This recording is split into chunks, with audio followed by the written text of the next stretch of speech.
السلام علیکم ورحمۃ اللہ وبرکاتہ۔ الحمد للہ رب العالمین والصلاة والسلام علی سید الانبیاء والمرسلین وعلی آلہ واصحابہ اجمعین، اما بعد فاعوذ باللہ من الشیطان الرجیم، بسم اللہ الرحمن الرحیم۔ فاما الذین کفروا فاعذبهم عذابا شدیدا فی الدنیا والآخرہ وما لهم من ناصرین، واما الذین آمنوا وعملوا الصالحات فیوفیہم اجورہم واللہ لا يحب الظالمین۔ صدق اللہ مولانا العظیم۔ حضرات محترم، قرآن کریم کی سورہ آل عمران کی آیت نمبر 56 اور 57 58،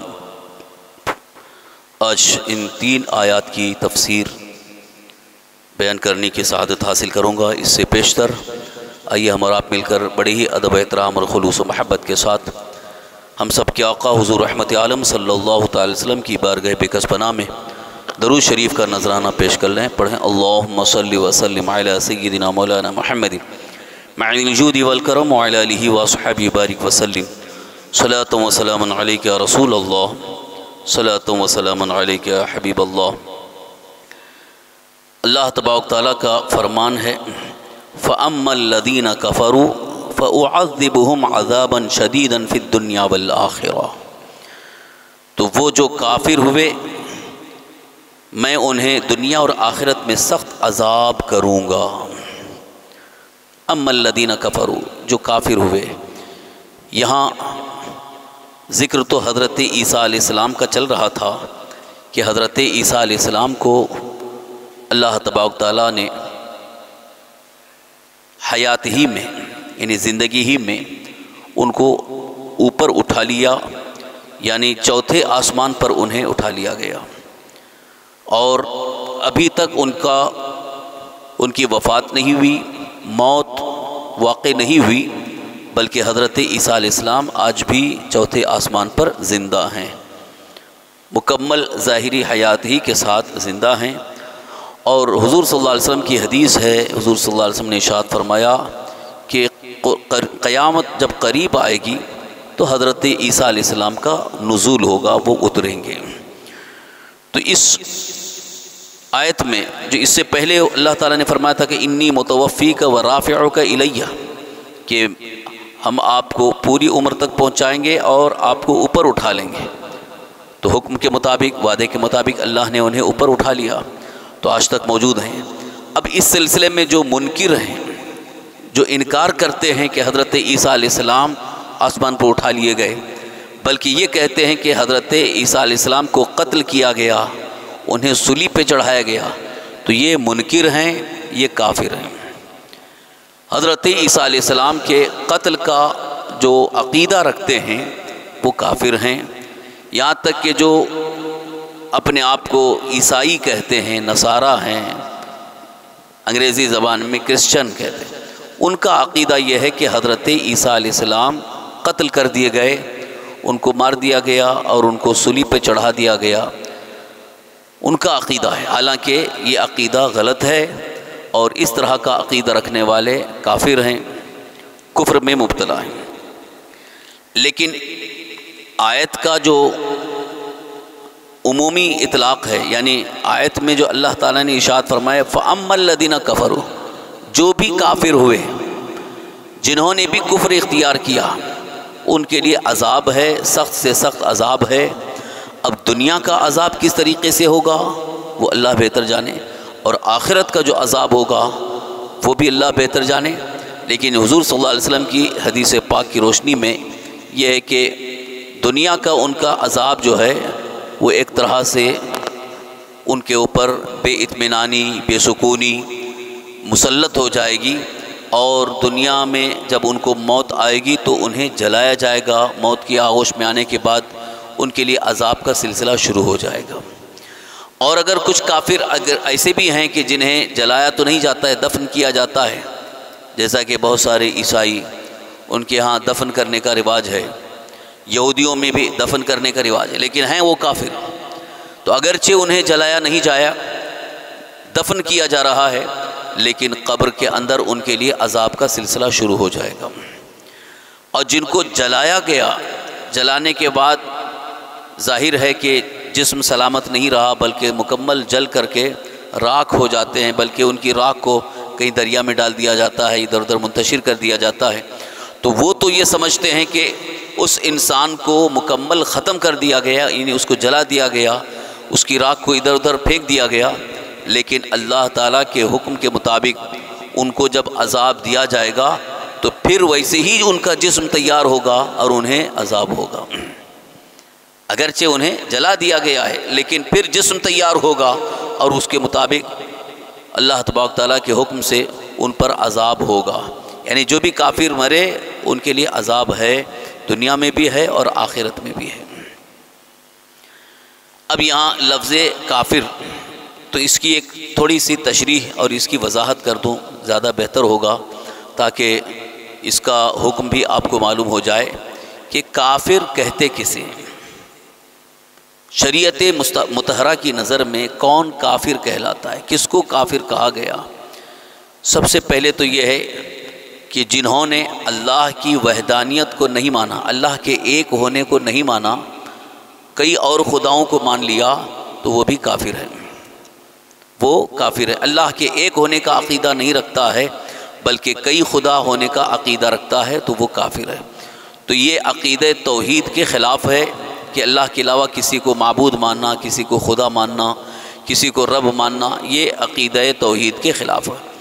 اسی لیے ہمارا عقیدہ یہ ہے کہ خدا ایک ہی ہے، اللہ ہمارا ایک ہی ہے، اس کے علاوہ کوئی خدا نہیں ہے، کوئی رب نہیں ہے، کوئی معبود نہیں ہے۔ اور اسی کو ہم کلمہ طیبہ میں پڑھتے ہیں، لا الہ الا اللہ۔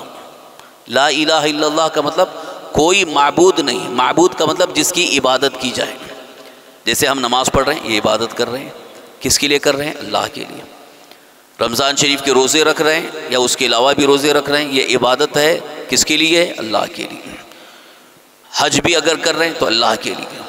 جتنی نیکیاں، جتنی عبادتیں، تو جس کی عبادت کی جاتی ہے وہی معبود ہوتا ہے، اسی کو معبود کہتے ہیں۔ اور عربی میں اسی کے لیے لفظ آتا ہے الہ۔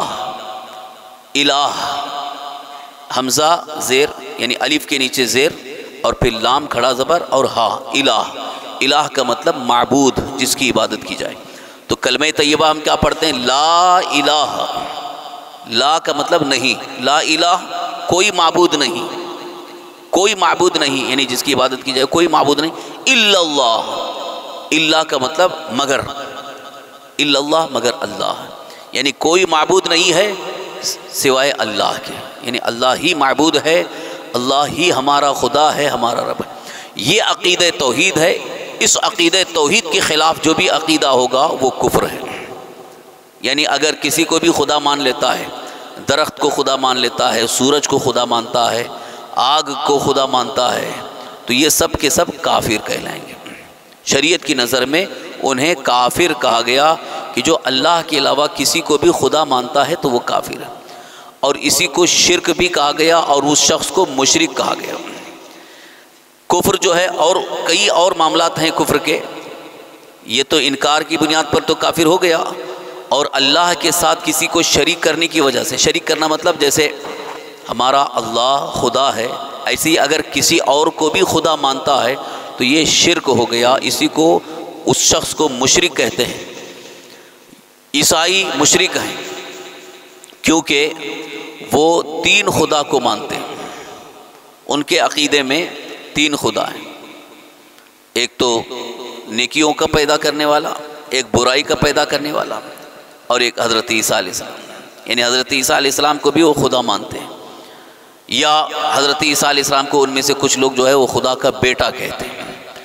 تو اللہ کے ساتھ کسی کو بھی خدا کا تصور کرتے ہوئے، خدا کا عقیدہ بناتے ہوئے کسی کو بھی شریک کرنا، یہ شرک ہے اور یہی کفر بھی ہے۔ اور اللہ تعالیٰ نے انہی کے بارے میں فرمایا فَأَمَّا الَّذِينَ كَفَرُوا فَأُعَذِّبُهُمْ عَذَابًا شَدِيدًا فِي الدُّنْيَا وَالْآخِرَةِ، انہیں ہم دنیا اور آخرت میں سخت عذاب دیں گے، بہت سخت عذاب ہوگا۔ وما لهم من ناصرین، اور ان کا کوئی مددگار بھی نہیں ہوگا۔ یعنی جو کافر مریں گے ان کا کوئی مدد کرنے والا نہیں، نہ کسی نبی کی طرف سے، نہ کسی ولی کی طرف سے، نہ کسی کی طرف سے، یہاں تک کہ اگر ان کو اس بات کا دعویٰ ہے کہ ہمارے خاندان والے یا ہمارے کوئی اور مدد کریں گے، کوئی مدد کرنے والا نہیں ہوگا۔ اصل میں یہاں رد کرنا تھا ان کا، یہودیوں کا اور عیسائیوں کا، کیونکہ یہودیوں کا نظریہ اور عقیدہ یہ ہے کہ حضرت موسیٰ علیہ السلام ہمارے مددگار ہو جائیں گے اور ہم کو عذاب سے بچا لیں گے۔ ایسے ہی نصارہ عیسائی، ان کا عقیدہ یہ ہے کہ حضرت عیسیٰ علیہ السلام آئیں گے، ہم کو عذاب سے بچا لیں گے، عذاب نہیں ہونے دیں گے، ہم کو جنت پہ لے جائیں گے۔ تو اللہ تعالیٰ نے ان کا رد فرمایا کہ تم اگر کفر اختیار کرو گے تو کوئی نبی تمہیں نہیں بچا سکتے، کوئی رسول تمہاری سفارش بھی نہیں کریں گے، اس لیے کہ کفر کی حالت میں جو مرے، شرک کی حالت میں جو مرے، ان کی کوئی سفارش نہیں کر سکتے، کوئی نبی کوئی۔ البتہ سفارش اور شفاعت جو حدیثوں میں جس کا ذکر ہے، یہ ان کے لیے ہوگی جو ایمان کی حالت میں مریں گے۔ جیسا کہ حضور صلی اللہ علیہ وسلم کی ایک حدیث ہے، رسول اکرم صلی اللہ علیہ وسلم نے ارشاد فرمایا، شفاعتی لأہل الکبائر من امتی، میری شفاعت میری امت کے ان لوگوں کے لیے ہے جو بڑے گناہ کر کے آئے ہیں، یعنی گناہ کیے اور توبہ کرنے کا موقع نہیں مل سکا، بغیر توبہ کے انتقال کر گئے اور اس کی ان گناہوں کی وجہ سے انہیں سزا دی جا رہی ہو، تو حضور صلی اللہ علیہ وسلم ان کی شفاعت فرمائیں گے۔ لیکن کافر کے لیے کہیں حضور نے نہیں فرمایا کہ کافروں کے لیے بھی ہماری سفارش ہوگی، ہماری شفاعت ہوگی، نہیں، کیونکہ اللہ نے جب فیصلہ فرما دیا کہ ان کے لیے کوئی مددگار نہیں ہوگا تو نبی اور رسول کوئی ان کی مدد کے لیے نہیں پہنچے۔ اس آیت کریمہ یعنی آیت نمبر 56 میں صاف طور پر ظاہر ہے کہ جو بھی کافر ہوئے، جنہوں نے کفر اختیار کیا، کفر کی حالت میں رہے اور اسی حالت میں مر گئے، تو ان کے لیے بڑا سخت عذاب ہے دنیا میں بھی اور آخرت میں، اور ان کا کوئی مددگار نہیں ہوگا۔ تو کافر ہونے کی ایک مثال میں نے آپ کے سامنے پیش کی کہ جو عقیدہ توحید کا انکار کرنے والا، اللہ کے ایک ہونے کا اگر کوئی انکار کرتا ہے تو یہ بھی کافر ہو گیا۔ اسی طرح سے ضروریات دین کا انکار کرنے والا، ضروریات دین مطلب جن جن چیزوں کا ہمارے دین سے ہونا یقینی طور پر معلوم ہے یا ثابت ہو چکا ہے کہ یہ ہمارے دین سے، جیسے نماز، 5 وقت کی نماز فرض ہے، یہ ہمارے دین سے ہے۔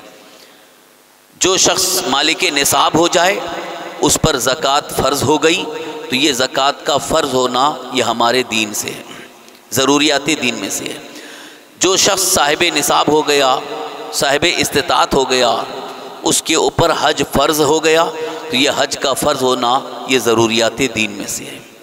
ایسے ہی حضور صلی اللہ تعالی وسلم کے اللہ کے رسول ہونا، اللہ کے نبی ہونا، یہ عقیدہ، یہ نظریہ، یہ بھی ضروریات دین میں سے ہے۔ اگر اس کا کوئی انکار کرتا ہے تو وہ ضروریات دین میں سے کسی ایک کا انکار ہے اور اس کی وجہ سے کافر ہو جائے گا۔ اب اعمال میں جیسے کہ 5 وقت کی نماز فرض ہے، اگر کوئی کہتا ہے کہ میں نماز کے فرض ہونے کو نہیں مانتا، معاذ اللہ، اگر کوئی کہے گا کہ میں نماز کو نہیں مانتا تو وہ کافر ہو جائے گا، یہ بھی کفر ہے۔ ایسے ہی زکوٰۃ کا کوئی انکار کرے کہ میں زکوٰۃ کو نہیں مانتا، معاذ اللہ، تو وہ بھی کافر ہو گیا۔ یہی وجہ تھی حضرت ابوبکر صدیق رضی اللہ عنہ کے دور خلافت میں کچھ لوگوں نے زکوٰۃ کا انکار کیا، یہ کہنے لگے کہ اب زکوٰۃ فرض نہیں ہے۔ حضور صلی اللہ علیہ وسلم جب حیات ظاہری میں تھے تب تک زکوٰۃ کا حکم تھا، اب وہ حضور صلی اللہ علیہ وسلم وصال فرما کر چلے گئے، قبر میں تشریف لے گئے، اب کو زکوٰۃ کسی پر فرض نہیں۔ یہ عقیدہ لے کر کے کچھ لوگ اٹھے، حضرت ابوبکر صدیق رضی اللہ عنہ نے انہیں بہت نرمی سے پہلے بہت سمجھایا، بہت دلیلوں کے ذریعے انہیں مطمئن کرنے کی کوشش کی گئی، لیکن اس کے باوجود کچھ لوگ جو اڑے ہوئے تھے کہ نہیں، زکوٰۃ کے فرض ہونے کو ہم نہیں مانتے، زکوٰۃ فرض ہی نہیں ہے، تو حضرت ابوبکر صدیق رضی اللہ عنہ نے فرمایا کہ اب ہم ان کے خلاف جہاد کریں گے۔ ان کے خلاف جہاد کیا گیا، ان میں سے بعض جو ہے وہ مارے گئے، قتل ہوئے، اور بعض جو ہے وہ راہ فرار اختیار کیے، اور کچھ تو ہے جو بعد میں ایمان بھی لائے اور زکوٰۃ کے فرض ہونے کا اقرار کیا۔ تو یہ بھی ایک طرح کا کفر ہے، زکوٰۃ کی فرض ہونے کا انکار کرنا، حج کے فرض ہونے کا انکار کرنا، قرآن کی کسی ایک آیت کا انکار کرنا، یہ سب کفر ہے، یہ ساری چیزیں کفر میں داخل ہیں شاید۔ تو ان کے لیے اللہ نے کیا فرمایا؟ فَأَمَّا الَّذِينَ كَفَرُوا، جو کافر ہوئے، فَأُعَذِّبُهُمْ عَذَابًا شَدِيدًا، میں انہیں سخت سے سخت عذاب دوں گا، فی الدنیا والآخرہ، دنیا میں بھی اور آخرت میں، وَمَا لَهُم مِّن نَاصِرِينَ، ان کا کوئی مددگار نہیں ہوگا۔ وَأَمَّا الَّذِينَ آمَنُوا وَعَمِلُوا الصَّالِحَاتِ فَيُوَفِّيهِمْ أُجُورَهُمْ وَاللَّهُ لَا يُحِبُّ الظَّالِمِينَ۔ اب ان کے برخلاف جو لوگ ایمان لائے، یعنی جو ایمان لائے، کفر اختیار نہیں کہ ایمان لائے، وَعَمِلُوا الصَّالِحَاتِ، اور نیک عمل کرتے رہے، اچھا عمل کیے، فَيُوَفِّيهِمْ أُجُورَهُمْ، ان کو پورا ان کا بدلہ دیا جائے گا، وَاللَّهُ لَا يُحِبُّ الظَّالِمِينَ، اور اللہ تعالیٰ ظالموں کو پسند نہیں فرماتا۔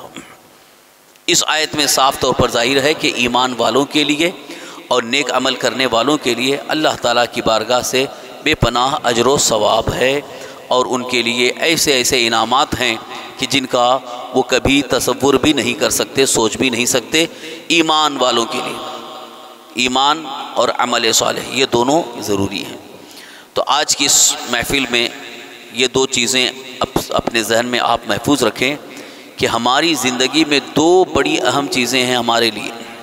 ایک تو ہمارا ایمان، یعنی ایمان لانا اور ایمان پر ثابت قدم رہنا، یہ بہت ضروری ہے، اور ساتھ ہی ساتھ نیک عمل، اچھا عمل، گناہوں سے بچنا، گناہوں سے اپنے دامن کو بچانا، اور جو فرائض ہم پر ہیں جیسے 5 وقت کی نماز فرض ہے، یہ بھی نیک عمل ہے۔ رمضان شریف آ جائے تو روزہ فرض ہے، تو یہ بھی ہمارے لیے نیک عمل ہے۔ زکوٰۃ فرض ہے، یہ بھی ہمارے لیے نیک عمل ہے۔ حج فرض ہے، یہ بھی نیک عمل ہے۔ جتنی بھی نیکیاں آپ کر سکتے ہیں، چاہے اس کے لیے کوئی ثواب کا ذکر آیا ہو یا نہ آیا ہو، لیکن نیک عمل ہے، اس کو کرتے رہیں۔ یہاں تک کہ حضور صلی اللہ علیہ وسلم نے فرمایا کہ آپ گھر سے نکلے اگر یہ ارادہ کریں کہ کوئی بھی مسلمان مجھے ملے تو میں اسے سلام کروں، تو یہ بھی ایک نیک عمل ہے۔ راستہ چل رہے ہیں اور اگر راستے میں کوئی تکلیف دہ چیز ہے، نقصان پہنچانے والی، تکلیف پہنچانے والی کوئی چیز ہے، جیسے کیلا ہے، کانٹا ہے، اور آپ دیکھ رہے ہیں کہ یہ کسی کو لگے گا تو اسے تکلیف ہوگی، اس کو آپ نے اٹھا کر کے کنارے کر دیا، حضور صلی اللہ علیہ وسلم فرماتے ہیں یہ بھی ایک نیک عمل ہے، بلکہ اس کا ایمان سے گہرا تعلق ہے۔ اماطۃ الاذی عن الطریق، راستے سے تکلیف دہ چیز کو ہٹا دینا، یہ بھی ایک طرح سے نیک عمل ہے۔ اسی طرح سے جتنے بھی نیک عمل آپ کرتے رہیں گے، غریبوں کی مدد کرنا ہے، مسکینوں کا سہارا بننا، بیواؤں کی مدد کرنا، جو حاجت مند ہیں جن کی کوئی بڑی سخت حاجت ہے ان کی حاجت کو پوری کرنا، ضرورت مند ہیں ان کی ضرورت پوری کرنا، بھوکوں کو کھانا کھلانا، پیاسوں کو پانی پلانا، اور جن کو کپڑا نصیب نہیں انہیں کپڑے پہنا دینا، اور جن کے لیے جو کوئی اہم کام ہے اور اس میں رکاوٹ ہے اور ہم اس رکاوٹ کو دور کر سکتے ہیں تو اس میں مدد کرنا، یہ سب ساری چیزیں وَعَمِلُوا الصَّالِحَاتِ میں داخل ہیں، یعنی نیک اعمال ہیں۔ نیک عمل کرنے والے کا اجر اور ثواب کبھی ضائع نہیں ہوتا، بلکہ اللہ کے نزدیک وہ محفوظ ہوتا ہے۔ کبھی کبھی چھوٹی سی نیکی کر کے ہم سوچتے ہیں کہ اس کا کیا، چھوٹی سی نیکی ہے شاید کچھ نہیں ملے گا، نہیں، چھوٹی سی نیکی بھی آپ نے کیا ہو، ایک ذرہ برابر بھی نیکی کیا ہو، اس کا بدلہ ضرور اللہ عطا فرمائے گا۔ اسی لیے حضور صلی اللہ علیہ وسلم ارشاد فرماتے ہیں کہ کبھی کسی چھوٹی نیکی کو چھوٹی نیکی سمجھ کر کے چھوڑ مت دینا، بلکہ اس کو بھی کر لینا کہ ہو سکتا ہو اللہ تعالیٰ کی رضا اور خوشنودی اسی میں پوشیدہ ہو، اور آپ نے وہ نیکی کر لیا، اللہ کی رضا حاصل ہو گئی تو درجات بلند ہو جاتے ہیں۔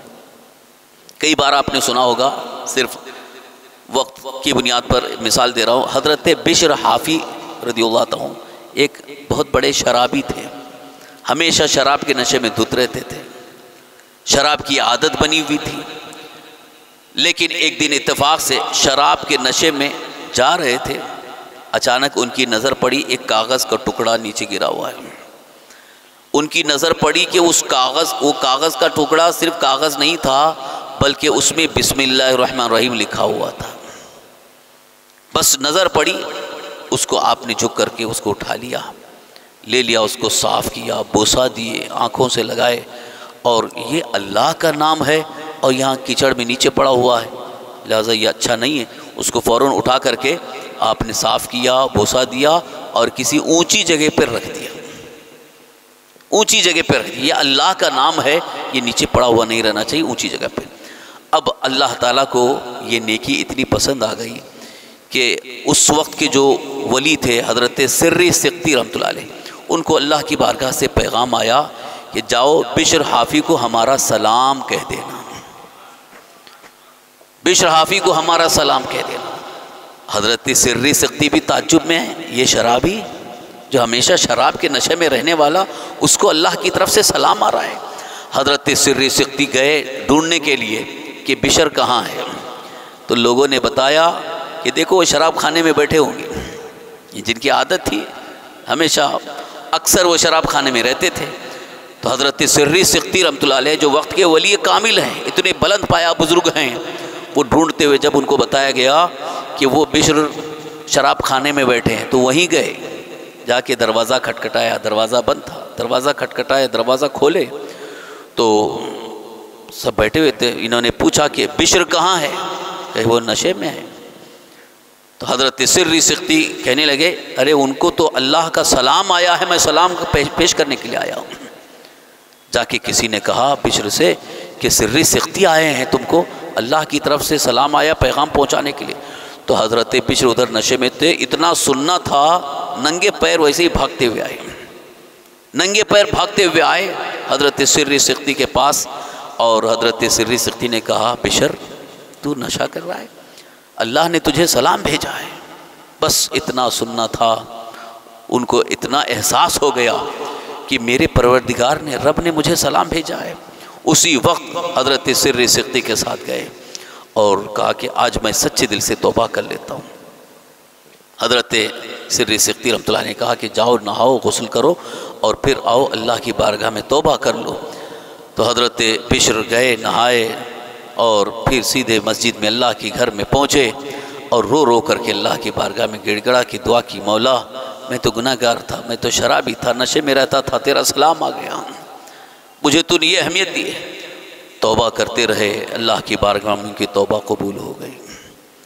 توبہ کیا قبول ہوئی کہ اب ان کی زندگی بالکل بدل گئی۔ اب شراب کا نشہ تو چھوڑو، سارے گناہوں کو چھوڑ کر کے اللہ کی راہ میں نکل گئے، نمازوں کے پابند بن گئے، اللہ کی راہ میں ایسے نکل گئے کہ پھر ولایت کی منزل مل گئی، ولی کامل بن گئے، وہ بھی ولی بن گئے۔ تو کبھی کبھی انسان کی چھوٹی سی نیکی اللہ کو پسند آ جائے تو اللہ تبارک تعالیٰ اس کے سارے گناہوں کو بھی بخش دیتا ہے اور پھر اسے ولایت کی منزل عطا فرما دیتا ہے۔ اسی لیے ہم نے کہا کہ کسی نیکی کو آپ یہ چھوڑ کر سوچ کر کے ارے چھوٹی سی نیکی ہے مت چھوڑو، نیکی ہے اسے کر لو، اور نیکی کرنے میں آگے بڑھو، نیکیاں کرنے میں سبقت کرو، ایک دوسرے سے آگے بڑھو۔ یہ مت سوچنا کہ کبھی موقع ملے گا تو کر لیں، جب موقع ملے فوراً نیکی کر لینا ہے۔ جیسے کوئی بھوکا انسان بہت پریشان حال ہے تو آپ کے دل میں بات آ گئی کہ واقعی پریشان حال ہے، اس کی مدد کرنا چاہیے، دل میں آ گئے فوراً مدد کر دیں۔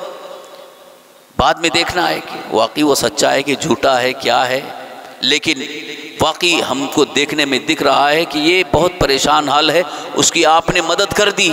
ہو سکتا ہو حقیقت میں وہ پریشان حال ہے اور اللہ نے آپ کو نیکی کرنے کا موقع دے دیا ہے اور آپ نے نیکی کر لی تو آپ کی نیکی اللہ کی بارگاہ میں قبول ہو جائے گی۔ اسی لیے بزرگان دین فرماتے ہیں کہ کسی نیکی کو معمولی مت سمجھو، چھوٹی مت سمجھو، بلکہ اس نیکی کو بھی سمجھو کہ یہ بھی بڑی ہے اور ہو سکتا ہو میرے رب کی اس میں رضا ہو، میرے مولا کی اس میں رضا ہو، اور وہی نیکی کر کے جنت کے بھی مستحق ہو سکتے ہیں۔ اور جس سے اللہ راضی ہو جائے، جس سے اللہ راضی ہو جائے، اس کی دنیا بھی سنور گئی، اس کی آخرت بھی بن گئی۔ اللہ تعالیٰ نے ارشاد فرمایا فَيُوَفِّيهِمْ أُجُورَهُمْ، جو ایمان والے نیک عمل کریں گے ان کا اجر، ان کا بدلہ، ان کا ثواب انہیں بھرپور دیا جائے گا۔ اللہ فرماتا ہے پورا پورا بدلہ دیا جائے گا۔ وَاللَّهُ لَا يُحِبُّ الظَّالِمِينَ، اور اللہ تعالیٰ ظلم کرنے والوں کو پسند نہیں فرماتا۔ ظالم مت بنو، کسی بھی طرح سے ظالم مت بنو۔ ظالم زیادتی کرنے والا، کسی کو تکلیف پہنچانے والا، کسی کا دل دکھانے والا، ایسی ایسی باتیں کرنا کہ جس سے دل کو تکلیف پہنچے، یہ ظلم ہے۔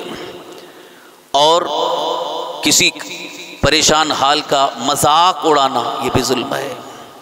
اللہ کی نافرمانی کرنا، یہ بھی ظلم ہے۔ ظالمین میں مت بنو، تواضع انکساری اختیار کرتے ہوئے ہر ایک کی تکلیف کو، پریشانی کو دور کرنے کا مزاج بناؤ، اور ظلم کرنے کی طرف کبھی بھی سوچنا ہی نہیں، کیونکہ یہ ظلم کی ٹہنی کبھی پنپتی نہیں ہے، بلکہ ظلم کا بدلہ دنیا ہی میں ایسے مل جاتا ہے کہ پھر دوسروں کے لیے عبرت بن جاتا ہے۔ بہت سارے لوگ ظلم کرتے ہوئے کبھی احساس بھی نہیں کرتے، ان کو احساس نہیں ہوتا ہے، احساس مردہ ہو جاتا ہے۔ جیسے آج کل بہت سارے اپنی بیویوں کے ساتھ، اپنی عورتوں کے ساتھ جو ظلم کرتے ہیں کہ شادی کر کے لائے، نکاح کر کے لائے، اور اس کے حقوق ادا نہ کرنا، اس کے اوپر ظلم کرنا، اور پھر یہ کہنا کہ کیا فرق پڑتا ہے، یہ بھاگ جائے گی دوسری کر لیں گے۔ ظلم کرنے والا اگر یہ سوچ رہا ہے کہ یہ تو ہمارے انڈر میں ہے، ہماری ماتحتمی ہے، کہاں جا سکتی ہے، اس کے ماں باپ کیا کر لیں گے، میں دبنگ ہوں، کتنا بھی وہ طاقتور ہو، کتنا ہی اثر رسوخ والا ہو، لیکن وہ اللہ کی گرفت سے بچ نہیں سکتا، اللہ کی پکڑ سے وہ نکل نہیں سکتا۔ لہٰذا جو بھی ظلم کر رہا ہے اپنی عورتوں پر، اپنی بیویوں پر جو ظلم کر رہے ہیں، انہیں اس بات کا ڈر ہونا چاہیے کہ آج نہیں کل اللہ تعالیٰ پھر اس ظلم کا بدلہ ایسے دے گا کہ اس سے زیادہ بڑے ظالم کے تحت اس کو کر دے گا، اب وہ اس پر ظلم کرتا رہے گا۔ اسی لیے کسی پر بھی ظلم کرنا نہیں چاہیے، بلکہ اگر کوئی تکلیف میں ہے تو اس کی تکلیف کو دور کرنا چاہیے، یہ اللہ کو پسند ہے۔ ظلم اللہ کو پسند نہیں ہے۔ یہاں ظالمین کی جو تفسیر ہے، تفسیر کے اعتبار سے تو یہ ہے کہ جو بھی شریعت کے خلاف عمل ہے وہ ظلم ہے۔ جیسے کسی کا حق ادا کرنے کا حکم دیا شریعت نے کہ بھائی کا حق ہے وہ دے دو، اور بھائی کا حق ادا نہیں کیا تو یہ ظلم ہو گیا۔ بہن کا حق ہے، شریعت نے حکم دیا کہ بہن کا حق ہے، نہیں دیا، یہ ظلم ہو گیا۔ ماں باپ کا اولاد پر حق ہے، ماں باپ کی خدمت کرنا، ماں باپ کے ساتھ اچھا سلوک کرنا، ماں باپ کی ضروریات کو پوری کرنا، یہ اللہ نے اور ہماری شریعت نے حکم دیا ہے، یہ حق ہمارے اوپر رکھا ہے، اور اس کے برخلاف ہم کرتے ہیں، ماں باپ کا دل دکھاتے ہیں، تو یہ ظلم ہے۔ اور ماں باپ کے اوپر ظلم کرنے والا چاہے وہ کتنی ہی دولت حاصل کر لے، لیکن اس کی زندگی برباد ہوگی، اس کی زندگی تباہ ہوگی، اور وہ بے عزت اور ذلیل ہو کر کے ہی مرے گا۔ بظاہر ہو سکتا ہو بہت زیادہ دولت کی بنیاد پر یہ سوچے کہ ہمارا کچھ نہیں ہوگا، ہمارے پاس تو سارے اسباب و آسائش ہیں، لیکن یہ خیال غلط ہے۔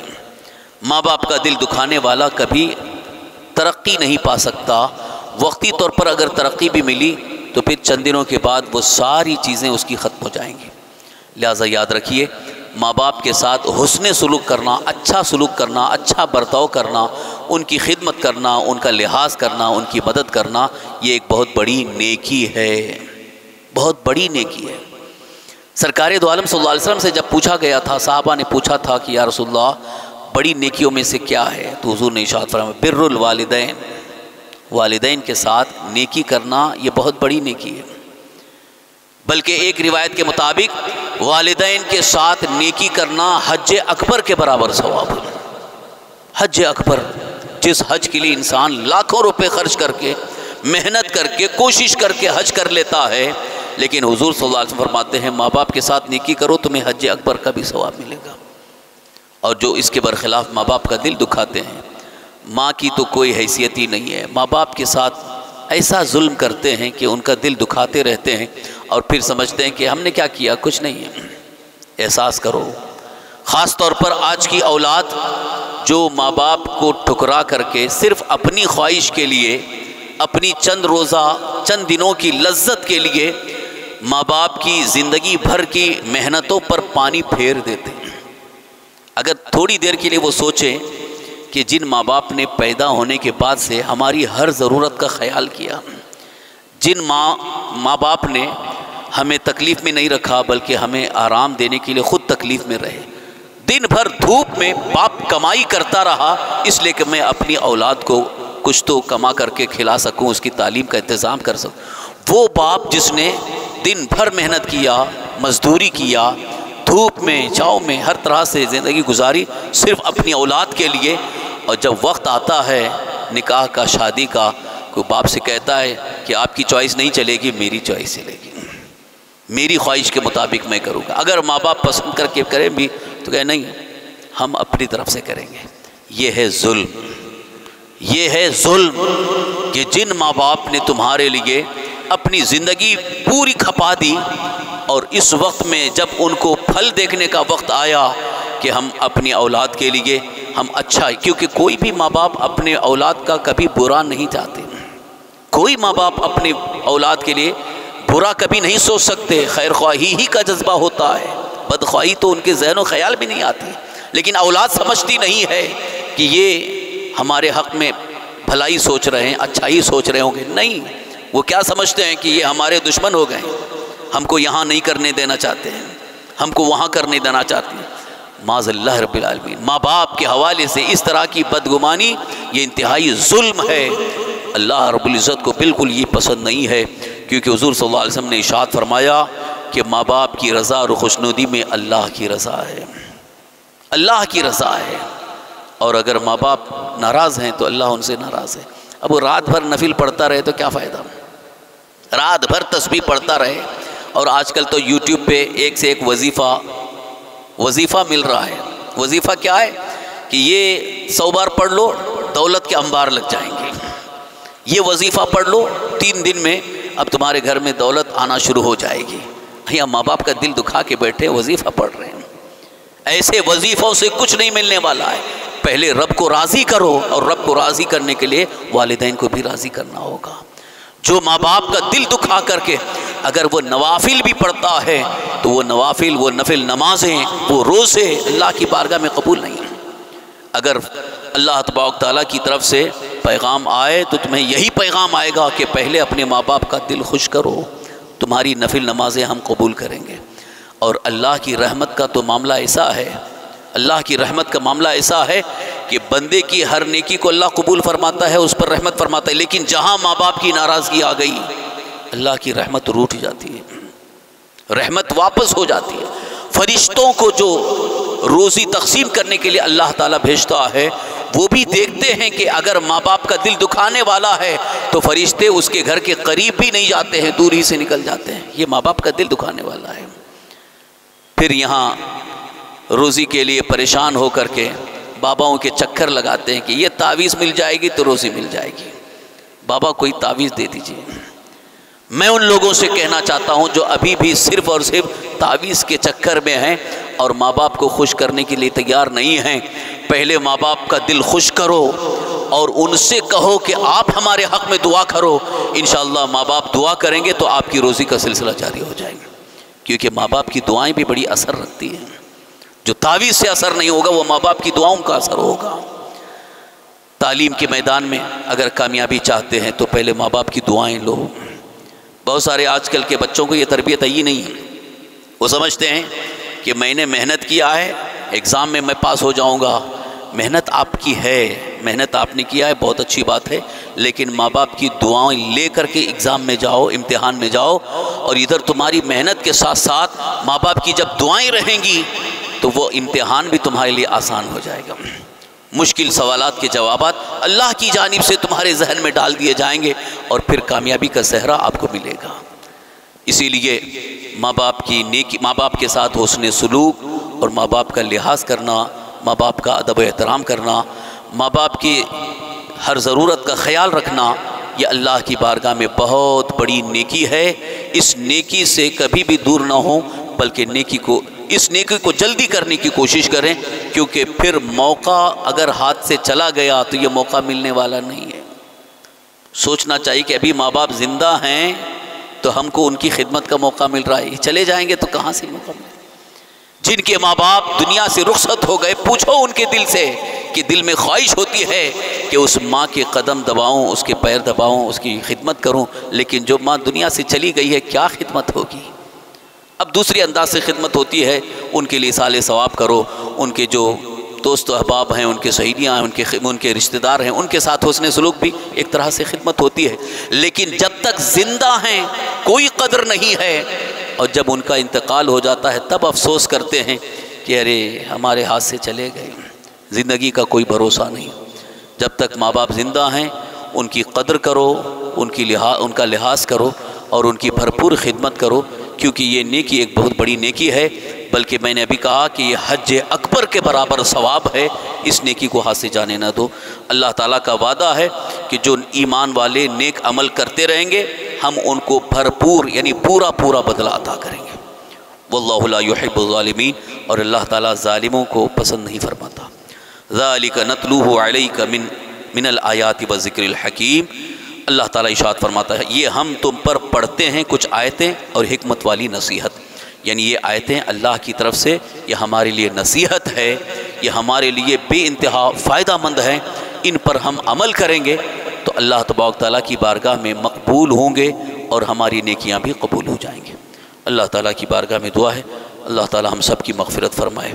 یا الہ العالمین، یا رحم الراحمین، یا اللہ یا رحمان یا رحیم، یا قادر یا حی یا قیوم، یا حنان یا منان، یا ذی الجلال والاکرام، یا بدیع السماوات والارض۔ یا اللہ تیرے اس مقدس کلام عظیم قرآن مقدس کے اس عظیم درس کے صدقے میں ہم سب کی مغفرت فرما۔ یا اللہ اپنے حبیب صلی اللہ علیہ وسلم کے صدقے طفیل ہماری تمام گناہوں کو معاف فرما۔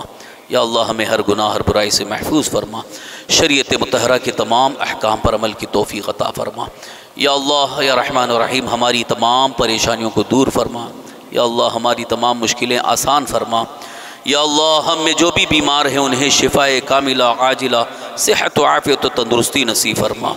یا اللہ یا رحمان و رحیم ہماری روزی میں، روزگار میں، عمر میں خیر و برکت عطا فرما، رزق حلال میں وسعت اور برکتیں عطا فرما۔ یا اللہ ہمیں مخلوق کی محتاجی سے بچا، ذلت و رسوائی اور تنگدستی سے بچا۔ یا اللہ ہمیں ہر ایسے عمل سے بچا جس میں رسوائی ہو، ذلت ہو۔